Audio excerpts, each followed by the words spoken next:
বুড়ো চাষির কঠিন অসুখ করেছে, বাঁচার আশা নেই।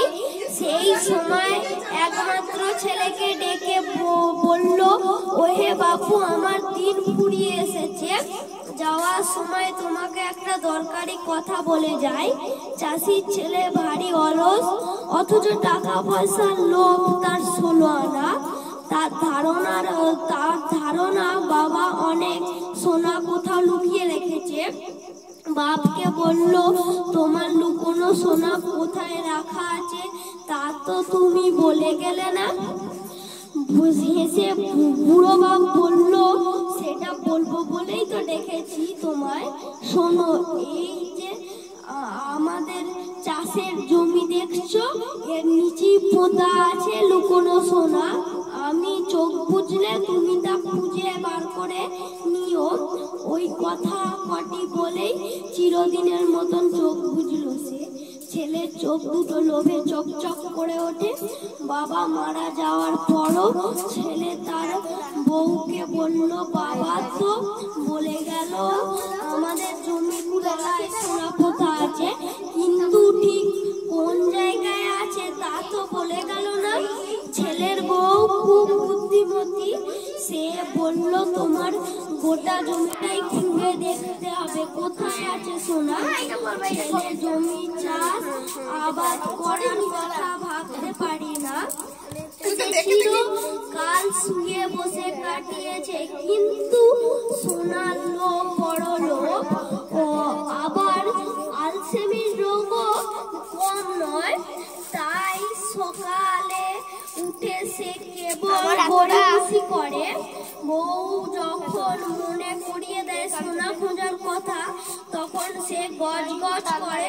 দূরে কোথাও সোনা পোঁতা আছে তার ঠিক নেই, কে যাবে খোঁড়াখুড়ি করতে, তার চেয়ে টেনে ঘুম দেওয়া অনেক ভালো।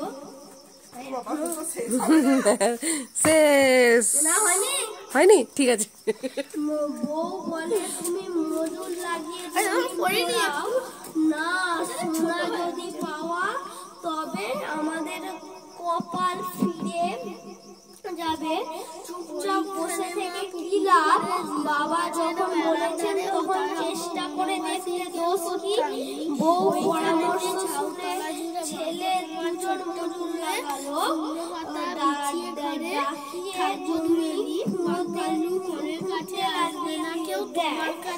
তার বউ আবার এসে বলে, ওদের ছেড়ে দিয়ে নিশ্চিন্ত হয়ে ঘরে বসে থেকো না, যেন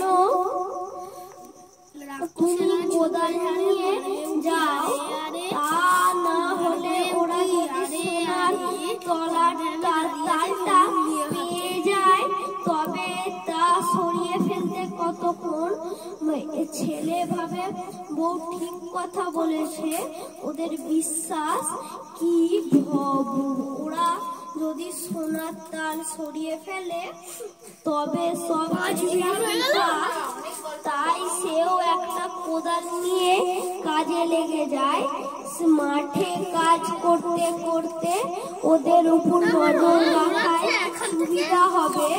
যত মাটি করে চাষির ছেলের তত সোনার জন্য হয়ে ওঠে সে।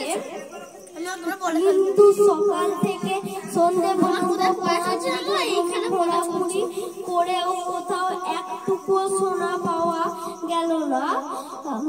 রাগে বিরক্ত হয়ে ছেলে তখন তার বউকে বলল, বাবা নিশ্চয়ই আমায় বোকা বানিয়েছে, সোনা দানা কিছুই নেই, মিছি মিছি আমায় খাটিয়ে মারলো।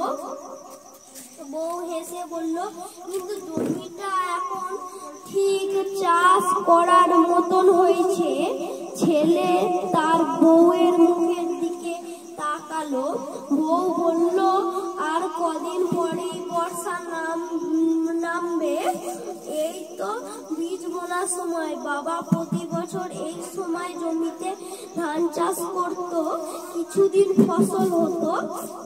শুনে ছেলে ভাবলো, জমিটা যখন খুঁড়ি ফেলা হয়েছে তখন ওটা যেমনি ফেলে না রেখে চাষ করে ফেলাই ভালো। তার বউ হাত থেকে সবচেয়ে সেরা ধানের বীজ কিনে আনলো। স্বামী সকাল থেকে সন্ধে পর্যন্ত খেতে কাজ করে বউ আর বউয়ের নিয়ে যায়। সেজা না তামাক সেজে নিয়ে যায়। আসল স্বামীকে এইভাবে অলস স্বামীকে এইভাবে কাজ করতে দেখে গর্বে বুক ভরে যায়। তারপর যথাসময় বর্ষা নামলো। এই বছর বৃষ্টিও হলো খুব ভালো। অল্প দিনের মধ্যে ক্ষেত ভরে গেল। শস্যে মাঠ ভরা পাকা ধানের রাশি দেখে মনে হলো সত্যি কে যেন সোনা ঢেলে দিয়েছে মাঠে।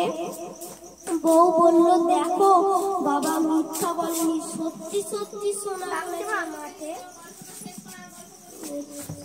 ছেলে অবাক হয়ে তাকিয়ে থাকে মাঠের দিকে। জমিতে যে এত ভালো ফসল ফলে তা সে এই প্রথম জানলো।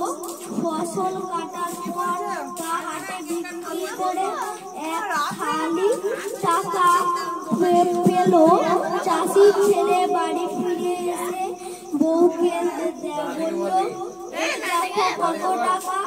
আমার ধারণা ছিল না যে জমি চাষ করে এত রোজগার করা হয়।